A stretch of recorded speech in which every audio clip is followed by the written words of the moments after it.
Assalamu alaikum warahmatullahi wabarakatuhu. Good morning, students. How are you all? I hope you all are fit and fine at home. I myself, Sheikh Sumaya, on behalf of SDMES Boys English Medium Primary School from Standard 2nd, will going to teach you today. Subject English 1. Our today's topic is poem number 1, The Field Mouse from Cherry Book, and today we are going to study part 3. Let's start our studies.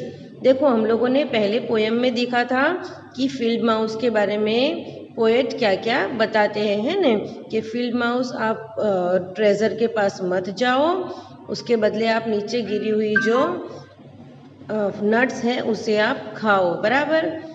और किसी भी रखे हुए सामान को यानी अनाज को तुम नुकसान मत पहुंचाओ, क्योंकि फार्मर जो है वो बहुत ही मेहनत से उसे उगाते हैं। ओके, सो ये पोएम के बाद हमने ये मीनिंग्स करने वाले हैं। आज हमारा ये पार्ट 3 है लेसन नंबर 1 का। तो ये मीनिंग्स आपको समझने हैं, उसके बाद हम इसको वर्कशीट में लिखने वाले हैं।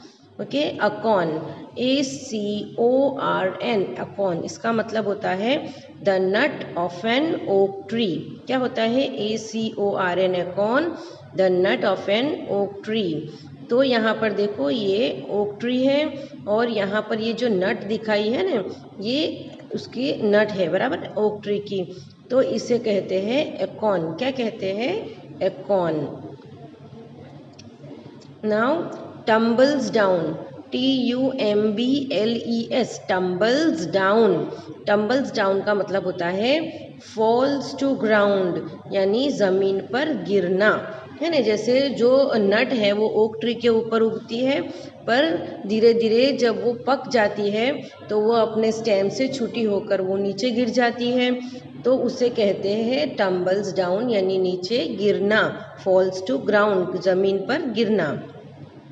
थर्ड है शेड्स, SHEDS, शेड्स। शेड्स का मतलब होता है to get rid of something, यानी किसी चीज़ से छुटकारा पाना, है ना। शेड्स का मतलब होता है to get rid of something, किसी चीज़ से छुटकारा पाना यानी आज़ादी पाना। फोर्थ पर है स्कैर्सली, SCARCELY, स्कैर्सली यानी हार्डली, HARDLY, हार्डली यानी बड़ी मुश्किलों से, है ना। किसी भी चीज़ को यानी बहुत मुश्किल से अगर कोई चीज़ मिलती है उसे कहते हैं हार्डली यानी स्कैर्सली। जैसे कि अभी आजकल जो पानी है उसे हम बहुत ही इफराज तरीके से यूज़ कर रहे हैं, और आने वाले वक्त में ऐसा आएगा कि पानी की भी बहुत अछत हो जाएगी। तो तब ये पानी की वैल्यू हमें पता चलेगी जब ये पानी हमें स्कैर्सली मिलेगा, यानी मुश्किल से मिलेगा, है ना। नाउ है निबलिंग, NIBBLING, निबलिंग। निबलिंग का क्या मतलब होता है बेटा? Eating by taking small bytes, यानी छोटे छोटे टुकड़ों में खाना। जैसे अगर हम घर में खाने बैठे हुए हैं और हमारे पास एक रोटी है, तो हम रोटी को क्या करते हैं, उसके छोटे छोटे टुकड़े करते हैं और फिर उसे हम सालन के साथ लगाकर खाते हैं, तो उसे कहते हैं निबलिंग। किसी भी चीज़ के छोटे टुकड़े कर कर खाना, उसका मतलब होता है निबलिंग। आगे देखते हैं stack, STACK, stack, PLACE, place a pile of things one on top of another, ANOTHER, another। क्या लिखा है? स्टैक का मतलब place a pile of things one on top of another, यानी किसी भी चीज़ को एक के ऊपर एक रखना। जैसे लाइब्रेरी में बुक्स आप लोगों ने देखी होगी कि उसको एक के ऊपर एक रखी जाती है, तो उसे कहेंगे स्टैक, है ना। किसी भी चीज़ का संग्रह अगर हम करते हैं तो उसे हम एक के ऊपर एक रखते हैं। जैसे यहाँ पर मैं आपको पिक्चर में दिखाती हूँ, देखो ये जो बोरियाँ हैं इसे एक के ऊपर एक रखी हुई है, तो ये होगा स्टैक, है ना। किसी भी चीज़ का संग्रह करने के लिए हम उसे एक के ऊपर एक रखते हैं, तो उसे कहते हैं स्टैक।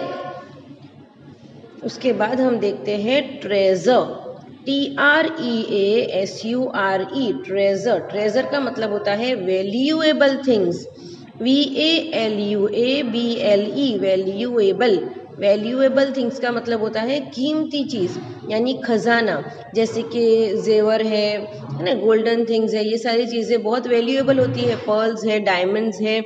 पर यहाँ पर फार्मर की बात हो रही है, तो फार्मर के लिए उसका खजाना क्या होगा? उसका जो अनाज है, वो जो उसने बड़ी मेहनत से उगाया है, उसे हम कहेंगे वैल्यूएबल थिंग्स। यानी जो भी फसल वो काटता है, जो अनाज निकलता है, दोज आर नोन एज, उसके लिए क्या होगा? ट्रेजर, है ना। उसके लिए वो जो अनाज है वो उसका ट्रेजर होगा, वो उसका खजाना होगा। तो यहाँ पर ये पोयम में ट्रेजर का मतलब होता है वैल्यूएबल थिंग्स, यानी उसका अनाज, उसकी फसल। फिर हम देखते हैं मेडो, MEADOW, मेडो। मेडो का मतलब होता है a field where grass and wild flowers grow.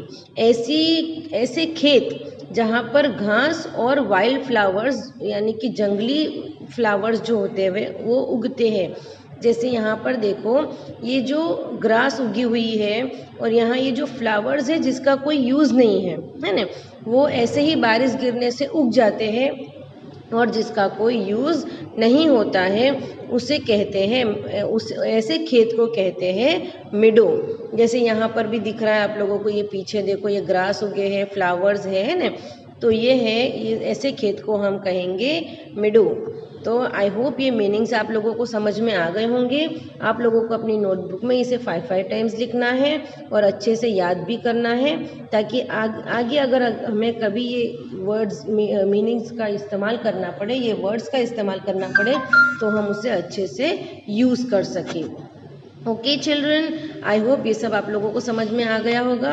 फिर भी अगर कोई क्वेरी है तो आप मुझे कमेंट बॉक्स पे या व्हाट्सएप पे पूछ सकते हो। I will be glad to help you out. और हाँ, वीडियो को देखने के बाद लाइक और शेयर करना ना भूलें। और अगर आपने अभी तक हमारी चैनल को सब्सक्राइब नहीं किया है, देन टू सब्सक्राइब इट, ताकि आने वाले लेटेस्ट वीडियो के नोटिफिकेशन आपको मिलते रहे। Have a good day children, take care, thank you.